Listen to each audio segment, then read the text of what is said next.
Hey everyone, Alison Malmon here. I'm the Executive Director and Founder of Active Minds. I am here with the incomparable Dr. Bren Brown. Hi everybody. Dr. Brown Brené is a researcher, a storyteller, a professor, an author of many books, including the one most recently, Dare to Lead.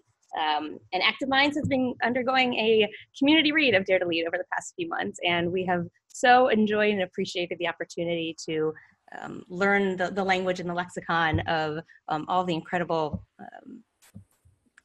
stories and concepts that you bring to Dare to Lead. And I'm just so honored to be able to be here in person with Brené today to talk about the book, to talk about the connection with the Active Minds mission, and to be able to take the questions from all of you in the audience, who I know have so many shared concepts and questions for Brené as well. I'm excited to be with you. Welcome to Houston. I'm thrilled to be here. Your team has been lovely. We're so excited to be here in Houston with you.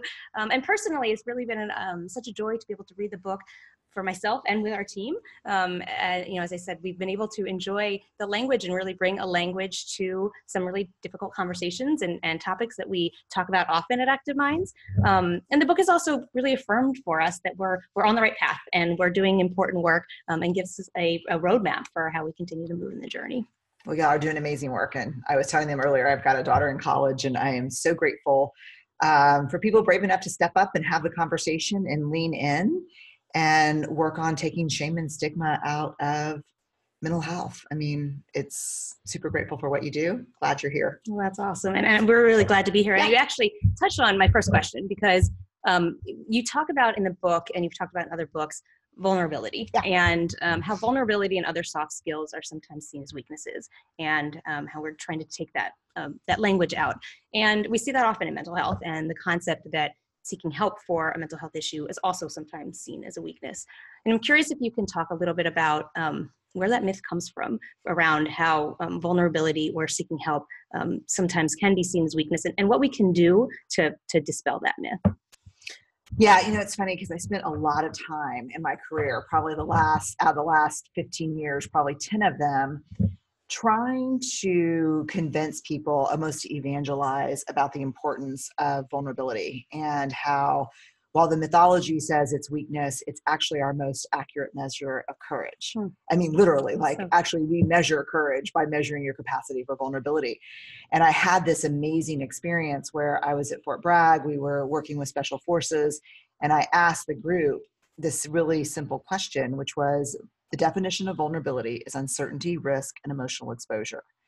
When we ask for help, when we say, I'm struggling, I can't do it alone, we feel at risk. We feel vulnerable, we feel uncertain, and we feel emotionally exposed. We can't control the stories people may be making up, right? Yeah. So I said, here's the definition of vulnerability: risk, uncertainty, emotional exposure. Can anyone here, and this is like a room full of special forces, give me an example of courage in your life or in the life of someone else that did not require uncertainty, risk, and emotional exposure? And there was just silence. And finally, this guy stood up and he said, ma'am, 3 tours. There is no courage without vulnerability. And I think, and I've asked tens of thousands of people that question all over the world, and no one has no one's been able to give me an example. And I think sometimes we mythologize and pathologize the things that we don't want to do, the things that are scary for us. And I think asking for help feels vulnerable because we can't control how people will perceive our need, and that's why I'm super open about therapy. Like I basically, we basically pay for people's therapy here, like outside of our insurance, since we have great insurance. Because I'm like, I just believe I've never met a transformational leader in my career of any Fortune 10 company, of any athlete, nothing that has not actively sought mental health help. I've not met one, really. I talk about being sober for 21 years because we're not supposed to do it by ourselves. Like we're not wired for that. That's right. And somehow I think over time it works like this. Wow, this is too hard. I'm going to make it a bad thing to justify not doing it. So instead of getting help and changing how we show up, instead of taking our pain and doing something constructive with it, we work our shit out on other people. Right. Which is the world that we live in right now. Right. And so all I can tell you from a research perspective is we literally measure courage by your capacity for vulnerability. Will you ask for help? Will you lean into hard conversations? Will you say, I don't know? That's really neat. So what can we do in the general public to continue to dispel some of these myths? I mean, asking the question that you asked helped all of us recognize there's no way to do this without vulnerability and without, that's what courage is. I think owning our stories and being honest about owning your stories. But I will tell you this, and this is really, I talk to college students about this all the time, especially, and high school students as well. If you have the courage to own your story and own your pain and own your struggle and get help, there's a huge payoff, which is you get to write the ending to your story. The thing is that vulnerability minus boundaries is not vulnerability. We don't share our stories with everyone and anyone. We share our stories with people who earn the right to hear them. And I think so often one of the things that happens, especially when, especially I think in college students, high school students, is we have this vulnerability and we're hearing everywhere, share it. We're seeing movies where kids are sharing it and becoming heroes, share it. But no one teaches us how to share it and with whom. Yeah. And that's sacred stuff. Yeah. And we don't share it. So, sometimes we share for the shock and awe of like, oh my God, that story, or we share because we feel like we'll just die inside if we don't. But be thoughtful about who you share your stories with and see that you hearing my story is an honor. And I'm going to make sure that you've earned the right to hear it, that you're an empathetic, non-judgmental person, that you won't change how you think about me, that you'll hold my confidence. And so I think that we start to dispel and bust the myths by being honest about what vulnerability is and what it isn't. And we share with people who've earned the right to hear the story, which is, to be honest with you, why I'm such a big proponent of professional helping. Yeah. You know what I mean? Like, yeah. Yeah, I think it's great. I love it. And we talk so often at Active Minds about sharing stories, sharing your experience, being you, being the best you, whatever that ends up being, and recognizing that our stories are what make us up and how we connect with each other. Totally. So I think it's so brilliant. So one of the things that we find at Active Minds too is that we've been successful over the past 15 years. Largely because we engage and mobilize a new generation who is willing to talk about tough stuff in a way that maybe previous generations weren't. And they're saying the words depression, they're saying the words suicide, they're sharing their stories about mental health struggles or life in general to help themselves and to help other people. And I'm curious if you have also seen a generation change or kind of a generation gap or whatever you may want to call it in terms of people's willingness to talk about courage and vulnerability and empathy and so many of the important concepts that you bring. Do you see a difference in generations when you talk to the groups with whom you talk?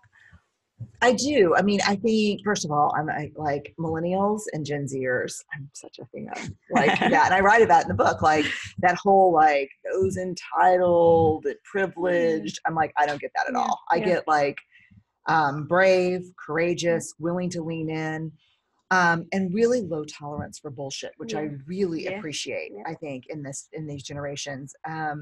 And I always say, when in doubt, follow the students. That's my motto. Yeah. Like they'll have I think there's like tension between generations, mostly because adults my age have broken every important contract with Gen Zers and millennials. I mean, we were just talking about active shooting drills. Like we talk about privilege and entitlement.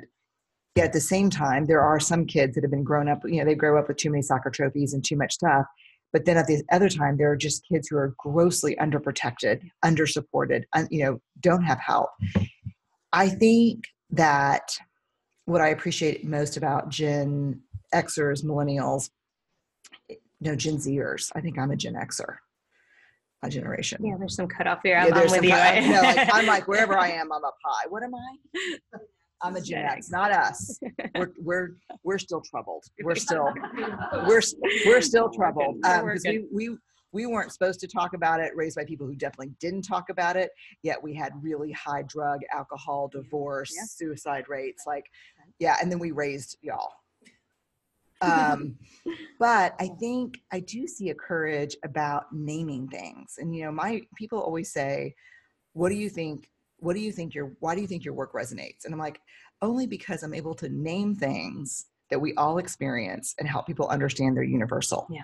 And so I love the way that college and high school students today use language. Yeah. And they don't mess around with it. And they're unapologetic about it. I would still say that you need to honor yourself by honoring who you share your stories with, because not everyone is where you are yet. Yeah. Does that make sense? Yes. Not everybody deserves to hear it. No, not everyone deserves to hear it. Yeah. Yeah. So you've touched on this actually just now, but I'm also curious, we know that depression and anxiety rates are on the rise for millennials, for Gen Zers. And yet this is also the generation who's willing to talk about tough issues and seek out help maybe more than previous generations. I'm curious, as a parent yourself, and I'm a parent too, one of the things that we've loved about what you wrote in your book is that you encourage parents and other adults to encourage the young adults in their lives to embrace failure. And as a mechanism for courage and for bravery, which is really necessary for change. What would you say to parents who are really wanting to help the young adult in their life to navigate these waters? What's the one piece of advice you might give to them? And then also to young adults who might be watching, what's the message you might give to them? For the all adults, don't listen. For the younger people, I would say this is the secret. We are all just winging it. Yes, we literally have no idea what's going on. So true. We are all waiting for the grown-ups to show up too. And so that's the truth. That is so true. And so when you don't lean in and speak up and step up and try and fail because you are waiting for the people who've got it all figured out, you're going to be waiting a very, very long time. So for me, I graduated from college when I was 29. So I graduated from high school when I was 17. So I was on the 12-year plan. And I really work from this idea that nothing is wasted. Nothing is wasted. I learned more about empathy and shame and connection and the work and vulnerability hitchhiking through Europe and bartending. And I actually worked in a customer call center for AT&T taking calls in Spanish. Gracias por llamar AT&T.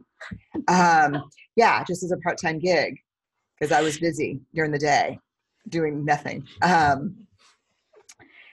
But I think, I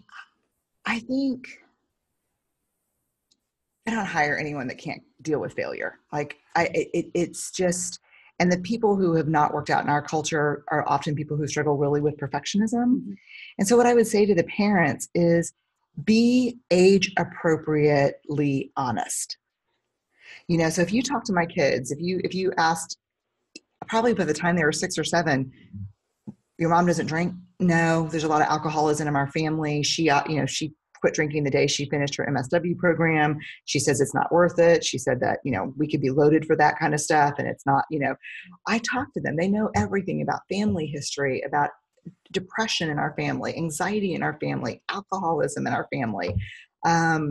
They understand the concepts of self-medication. They understand, I remember Ellen, my daughter who's in college now, saying, when you told me when I was in 8th grade and then told me again when I got a car, that if I ever drank and drove or ever got in a car with someone drinking or driving, that I would never drive a car owned by this family.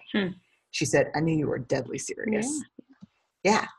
And so I think model what you want to see for parents. Mm-hmm. Talk about your own struggles in an age appropriate way.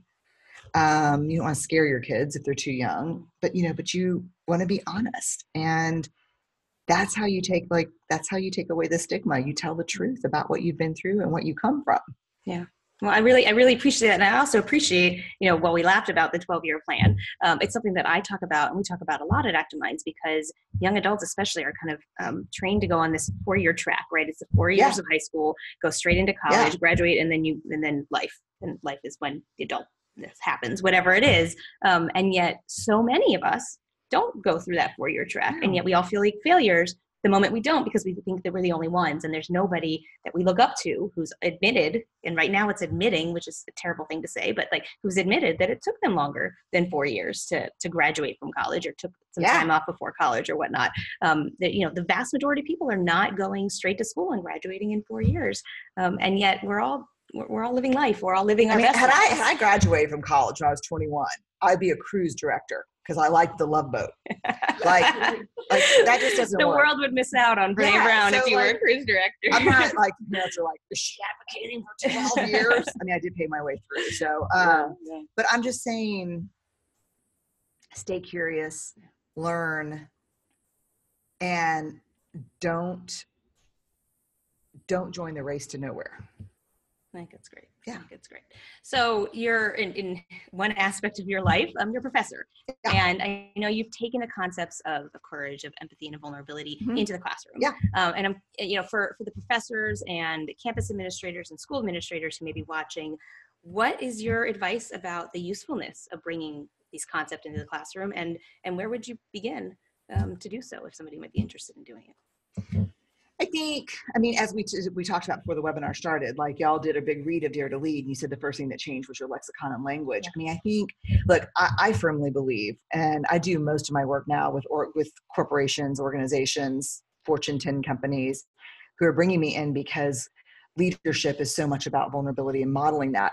I don't think learning can happen. I don't think we can create a pedagogical teaching safe space without allowing for vulnerability. If students feel like, in order to be safe in here, I have to keep my mouth closed and my head down, that there's no learning happening there. So I think the first thing is to model vulnerability and to create a space where, I was so surprised in the research. My hypothesis was that fear was the greatest barrier to courage. That's what I assumed, right? That would make sense, right? Yep. But it turns out that it's not fear that's the greatest barrier to courage. It's armor. It's not that we're afraid. It's that we armor up and self-protect in ways that move us away from courage. And armor is perfectionism. Armor is needing to be the knower, not the learner. It's cynicism. It's a lot of what we see in classrooms today. And I think our job as teachers is to create a space where our students can take off their armor, even if it's just for an hour, 3 days, a week, and be curious about themselves, the world, what we're teaching. And even if they have to grab their armor, because the world is not a safe place for everyone. Yeah. And it's really not a safe place for everyone. It's not the whiter, straighter Christian you are, the safer, I guess it is in some instances. Yeah. But I think our job is to create a safe space and talk about vulnerability, model it, and teach it explicitly. Mm-hmm. And shame. Like if you're using shame as a classroom management tool, you just can't expect learning to happen. That's really powerful. So as we've talked, about the concept of Gen Z and millennials, one of the things that we've seen at Active Minds is that we have a number of young adults who have gone through college and started becoming armored with, in a good way, the concepts around courage and vulnerability and empathy. And they're moving on to young professional life. Yeah. And they're coming back to Active Minds as alums saying, I want to bring this open conversation about hard stuff, about mental health and about these other concepts to my workplace. Where do I go? What do I do? And so, you've done so much work with the corporate world and the organizations of all sizes. What would be your advice, or how would you give young adults the tools to bring some of these concepts into their new workplace? Yeah. If they may not be in power yet, yeah. They may be at a lower rung of the totem pole at their new job, but they're really interested in bringing these concepts. How would you give them? What would you give them advice in terms of being the one who leads the charge to bring these kind of soft skills into the workplace? I think model the behaviors is the most powerful. When people are like, wow, you can really lean into that hard conversation, or hey, that meeting got really hard today and you just stayed in it and asked questions and stayed curious and didn't get defensive. Model, it's far more potent to inspire people than it is to try to motivate them to do what they don't want to do. So inspire people by being, I think, modeling those behaviors. I would say find a group of people who want to do a book read with you, or and then find a champion and a mentor. And those are different things, but find a champion and a mentor that shares that. And I can't give you a blanket answer because it's really different in a lot of different cultures, but in Silicon Valley, it's really all about, do you have a champion for your idea? Can you find someone that has power and influence and can be like, look, Brené's got an idea and she wants to do it. And a mentor is really helpful too, but learning how to navigate the politics of organizations is a really important skill set. So I think mentors, champions, groups, and then show up the way you want to inspire people to show up.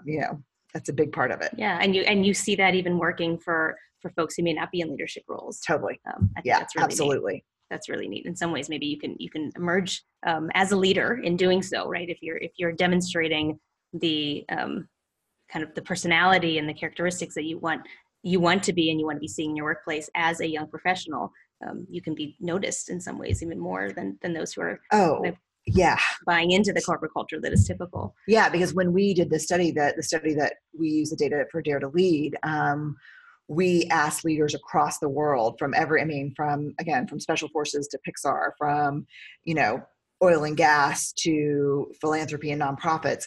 We asked top leaders one question: what does the future of leadership look like? Who's going to be standing in 5 years leading, and who's going to be gone? And the answer saturated across every single interview, which was courageous leaders will be standing. People who are afraid to have hard conversations, people who are afraid to give and receive feedback, people who don't hold others accountable or themselves accountable, people who are not willing to lean into hard conversations about equity and diversity and inclusivity. They will not be leading in 5 years. So I don't care if you're, 62 or 22, model those behaviors. That is what the future of leadership looks like. Yeah, that's great. And we're seeing actually more and more at Active Minds that corporate America is interested in this too, and you're seeing it as well. Totally. And they're coming to us looking for ways to embrace mental health into their corporate culture. Absolutely. In what ways do you think that employers can proactively embrace these values in an effort to maximize the productivity and the creativity that comes from employees who feel supported at their workplace? Yeah, I'm sure there's ROI, or return on investment data out there about investing in mental health. For me, I think it's the right thing to do. So that's my ROI. It's just like, how do I look myself in the mirror every day as someone who owns a company and as a leader? But I also think you can put the programs in place, you can offer them, but if you do not model leadership, if you do not model, hey, we're moving the meeting to 10 because someone on my, they're standing meeting at therapy, or I don't talk openly about therapy. If you don't model it, then it's never going to happen. The second thing is, you cannot create cultures where armor is rewarded or necessary. So if you have a shame-based environment or a super unhealthy competition, or you tie people's self-worth to what they produce, and then you're like, hey, and we have a mental health program, that doesn't work. You have to believe in the rehumanizing of work, and you have to see people as whole people. And having a program available to people in a caustic, toxic culture doesn't mean anything. Does that make sense? Totally. Yeah. Totally. It's really interesting because when we're talking with these groups, whether it be a corporation or university or you name it, we talk about that whole, it's not just about having the one program that will answer all the questions, right? There has to be a culture, and the work that we're doing at Active Minds is to build the mental health culture, recognizing that when you do so, that one program can be really helpful, but it has to be in an environment where folks really feel as though their workplace or their higher ed institution, whatever it might be, actually cares about them and actually wants this to happen and actually wants them to be successful in life through their vulnerabilities, through their mental health challenges, with their academics and their professional world and whatnot. So. And with the people and their family members. And totally. Awesome. So I want to spend a little bit of time asking questions from the audience, if that's okay with you. I know our network has been really interested to ask questions through the course of this. So I'm going to pull up some of them, and I apologize in advance. We're not going to be able to get to all of the questions, but if you do have a question in the audience, you can click on the Q&A button on your screen, and the questions will feed to me, and I'll get to what I can. Okay. All right. So Brené, the first question is, were there any portions of Dare to Lead that you wish you could have expanded on but needed to cut short for the book? Wow, no one's ever asked me that before. I was like, I should ask my editor, Ben. I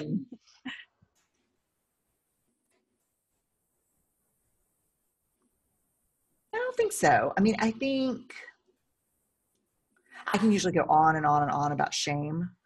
But I've also written about it in Daring Greatly and a little bit in The Gifts of Imperfection and Rising Strong. So I think this was a book about putting Daring Greatly and Rising Strong into practice around. Mm-hmm. And so I always get little notes to say, that's a lot of shame. We're good on the shame. So maybe that one. Okay. Well, and maybe you just answered this question, but the next question came in and says, what's the one takeaway you most hope workplaces and employers will act on after reading the book? That courage is not something we have or we don't have. It's teachable, it's measurable, it's observable, it's 4 skill sets. And if we decide not to invest on teaching people the skill sets that support courage, don't hold people accountable for being brave. Yeah. I love that. Okay, next one. Do you have recommendations for how to keep concepts of vulnerability and courage in our mind, not only when we are feeling healthy and strong, but also when we're suffering from a setback or recurrence of a mental illness like depression? It's so hard because those things are such liars. Do you know what I mean? Yeah. And that's the nature of them, right? They lie to you. It is. Yeah. They lie to you, and then everything works like a zoom lens instead of like pulling out and seeing perspective and bigger picture. And I'm not alone. It zooms in, it lies. I think it's super helpful to have 1 or 2 people in your life that when you go into that space, that people know and that you're reaching out and that people can remind you of what's true. I think I say this all the time, like, you don't have to do this alone. We were not meant to. Like, from mirror neurons down, we are not neurobiologically hardwired to be in joy alone, to be in struggle alone, to be in pain alone. We know that loneliness is more, lethal than smoking and obesity and a lot of other things. Like it is a epidemic. And so I think connection, even if the disease, the struggle is lying, I think connection is a window to the truth in a powerful way. That's really powerful. Okay, so next question, a little bit off, a change of topic maybe. Sure. How do you manage when someone is embodying all the leadership behaviors, but systems of oppression stop them from rising into power as much as they could? Yeah, I just don't believe it's ever going to happen without collective action. Yeah. I'm just a social justice. I'm a social worker. And I think one of the greatest casualties of trauma is vulnerability. And I think trauma is not just, abuse, neglect, violence. It's also poverty, racism, homophobia, heterosexism. And so I think in the world where it feels so dangerous right now to be an immigrant, to be a person of color, to be a woman in many situations. I think this idea that taking off the armor only works, I think, if we continue to stay engaged in collective action to create cultures where it's not necessary or rewarded. So I do believe that without macro political systems change in the biggest way possible, I think we have to do micro and macro change. Yeah.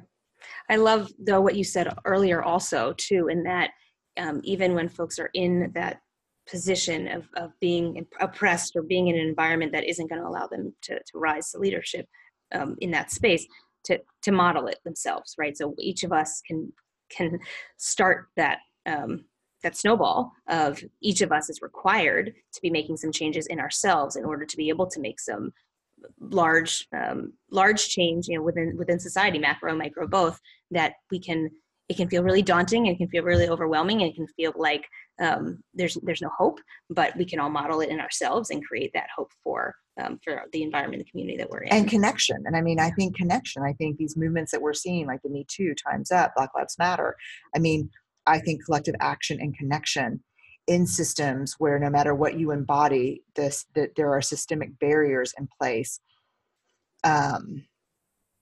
We have to have collective action that holds people accountable for that. Yeah.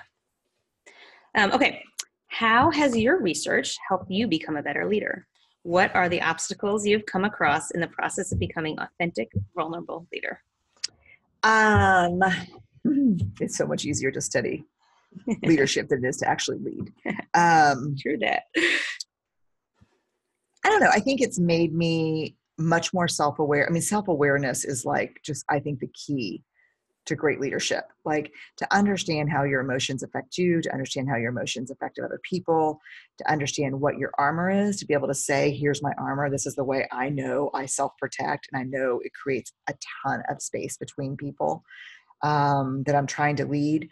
So I think it's painful. Like, I think, like, every time I do research, it's painful. Because every time I do research, I come up with here's what's brave, here's what's vulnerable, here's inevitably some shit list of things that you shouldn't be, that I live straight down that list. Like, I'm usually judgmental, perfectionistic, armored. I'm like 5 for 5. So I'm always I've always research or heal thyself. Like, I don't study anything that doesn't help me. So I think I just know good leadership is a collection of thousands of choices that you make all the time. It's not like standing in front of a group of people one day and giving a rousing speech about something. It's how you, and one thing that it's changed me, I think, in the last year, is that we had big businesses and we were growing really fast. And I just said, stop, because I think I'm a better leader if I know the stories and the people. I want to keep it small enough so I can stay personally connected with everyone, because that's just a better form for me. But I'm just a work in progress on that. Yeah, but that's also really courageous too, for somebody who's needing to, looking to build a business, or entrepreneurs, or whatever it may be. The idea is always like, what's more, what's bigger can I do? And so to be able to say, yes, I can do that, but I'm not, that's me, and I don't do the best work. I'd like to keep it small. I'd like to keep it, in a space where I feel like I know it and I can really embrace it. That's really courageous. But that's a gift of midlife. That's because in midlife, you can play the movie all the way to the end. And so I think my greatest battles with depression and anxiety have been, I'm a prover, and I'm a perfectionist, and I'm a, pleaser. And I have found myself at the proverbial top of the ladder. And 2 or 3 times in my life, I've been at the very top of the ladder, and it's been leaning against the wrong wall. And I didn't even take time to understand, do I even want what I'm going after here? Am I trying to prove to people I can do it? And then I've proven that I can do it, and I'm at the top, and I have to freaking jump off the ladder and then move the ladder. And so I think that's why I really see, I've interviewed a lot of people in their mid-20s, late 20s, early 30s that, they did that kind of 4-year, maybe graduate school, maybe not, got the job. And they're like, I don't know what I'm doing. Yeah. This is what my parents wanted. This is what I thought I wanted. This is what the counselor said the smart people do. When my daughter went to college, I'm like, if you already know what you're going to be, I'm not paying for school. Her dad was like, and I said, you got to get it. I want you to major in curiosity. I want you to take classes that seem amazing, and if you're 18 and you know what you want to do, I find it hard to believe. Yeah. So one question from a listener is, what have you found most beneficial in your own self-care process as you lead these conversations? How do you prevent your own burnout with all you're doing to elevate this conversation? Sleep, food, exercise. I mean, I just can't negotiate those. And, I have a lot of shame triggers around being high maintenance or kind of asking for what I need. I've got a little bit good girl, be the good girl, please everybody, don't disappoint people. So a couple of books ago, I don't even know what book it was. maybe Rising Strong. When Rising Strong came out, I just told my publisher I'm not signing books anymore at book signings, which is awkward because it's a book signing, but like, well, I'm going to go and I'm going to give a talk, but I'm not going to sit in a chair and sign books for 3 hours because I'm super introverted and I don't mind talking about my work, but I can't sit at a table for 3 hours and, and sign books. And they're like, you have to. And I'm like, I actually, this is the other midlife thing. I actually don't have to. And so I stopped and I would just tell people, look, I'm supposed to talk to you for an hour and then we're supposed to sign books for another hour, but let's talk for 2 hours. I'll take your questions. Let's have a connection, a real conversation. And then there's nothing crazy about my signature. There's no clue in there or anything. And I've got to go home whole for the people I actually love and know, not give myself to people I don't know because that's what's expected of me. And I've never said that to a group of people where first the women jump up and start clapping and then everyone else says, we get it. Thank you. Yeah. So I think boundaries, sleep, food, and letting go of that risk of being high maintenance and saying, I need to stay in a good hotel. I need decent food. I need to come home that night. I need to asking for what I need, which is hard when you grow up as being the person, don't ask for what you need or don't talk about how you feel. Just make everybody else comfortable. Yeah. Just the key to resentment. I have to ask, what's your exercise of choice? I'm a walker for sure. I'm a walker and a swimmer. That's great. Because I have to get, it's a threefer. I have to get meditation, exercise, and alone time. Oh, and you can accomplish all of those. I can in the swimming pool. Yeah. No one can hear you scream. No. I have my son plays water polo and he has a t-shirt that says water polo. No one can hear you scream underwater. So that's why I got that. Yeah, that's so good. All right. What recommendations do you have for educators and campus staff who want to inspire connection among their students as a protective factor?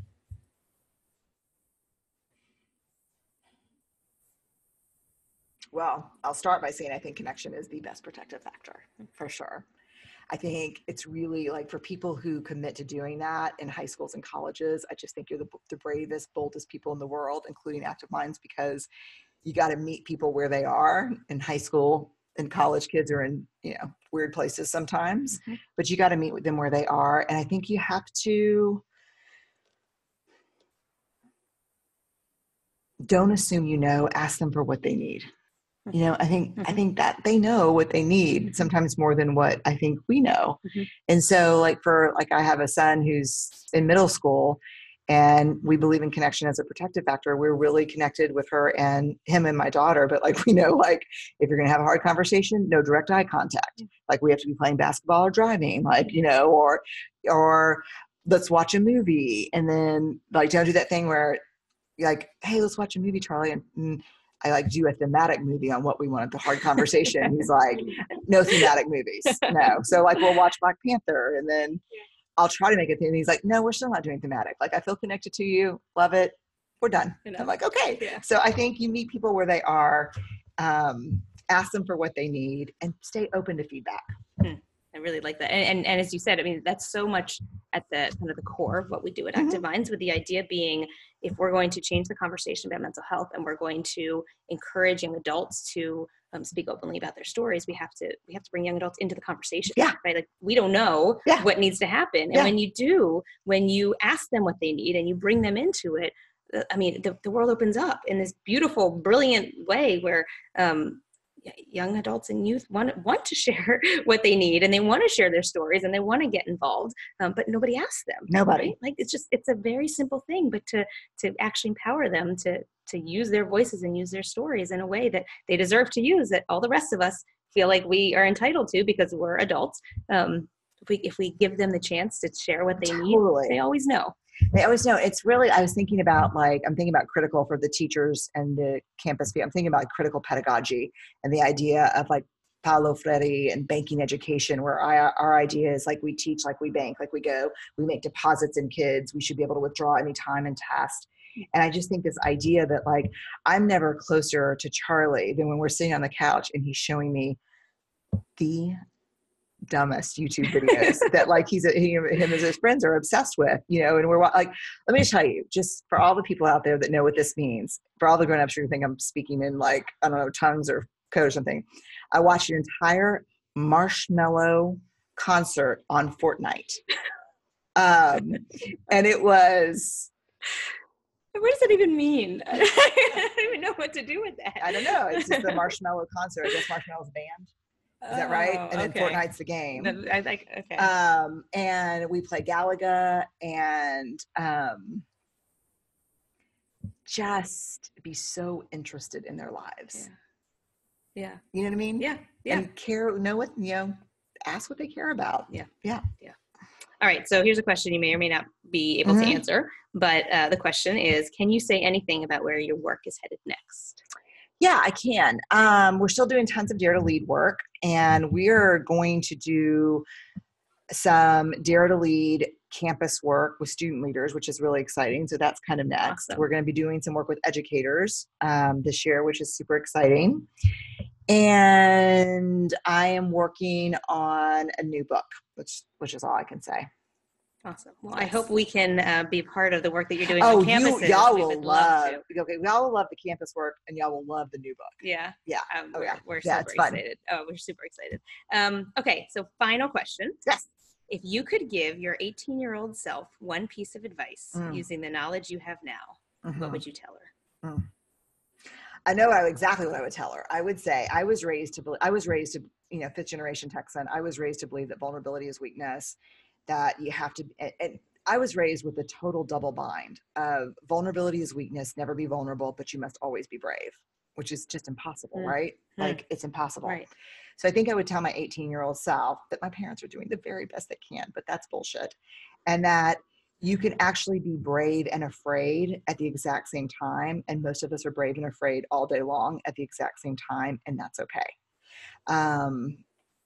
Because I think I spent a lot of time doing the fake brave, like kind of like, what's the word I'm looking for? The machismo kind of. Yeah, kind of like, like fake, blustery, posturing. I'm cool. Yeah. I think if I would have known that, I think I started smoking and drinking when I was 13 or 14, young. Mostly because I didn't know you were allowed to be afraid and brave at the same time. And so I think had I known, this feeling, this anxiety, this racing heart, fear doesn't mean like I'm a weak person and I'm scared and something's wrong with me. It means I'm getting ready to do something hard and brave, and you're allowed to feel that. Yeah. You know what I mean? Like, so I think afraid and brave, that's all of us all the time. And when we asked leaders, like we went back to leaders and said, here's what we're finding in our research. How are you so brave and not afraid? And they're like, huh? And the leaders looked at us and were like, I'm afraid every day. Like, your hypothesis is wrong. That's when we figured out, it's not fear that gets in the way, it's armor. And I think for a lot of high school, college age young adults, even, I think the booze, the cigarettes, the social media, the Facebook, the cynicism, the gossiping about other people, that becomes the armor because they don't know how to sit with the physiology of vulnerability. And I just want you to know that feeling of super awkward, uncomfortable, tells you you're getting ready to do something brave, and it's super normal. I love that. That's a great way to end. Well, we are unfortunately out of time. So fun. Brené, we've loved this chance. Thank you again for welcoming us into your home in Houston. And really for arming us with the language and the concepts that we can use at our office and we can all really use in our lives. And our students, our alumni, our supporters, our staff have all really benefited from your support, public support of mental health and people who are struggling with mental health issues. And so to be able to have this conversation today, to talk about how, the power of mental health and talking openly about mental health and vulnerability and courage and empathy all intersect so much is really a joy. And so thank you again for your time. Looking forward to continuing this work together, to learning more about the new book and being a part of the work that you're doing on campuses. Well, thank you to you and Active Minds. I mean, I think you save lives all the time, you change lives all the time, and anything that I can do to support a group of people having real conversations and really helping people understand that asking for help is a power move. It's the ultimate courageous move. I'm here. I'm for it. Awesome. Thanks. Thank you. Bye, Bye guys. everyone.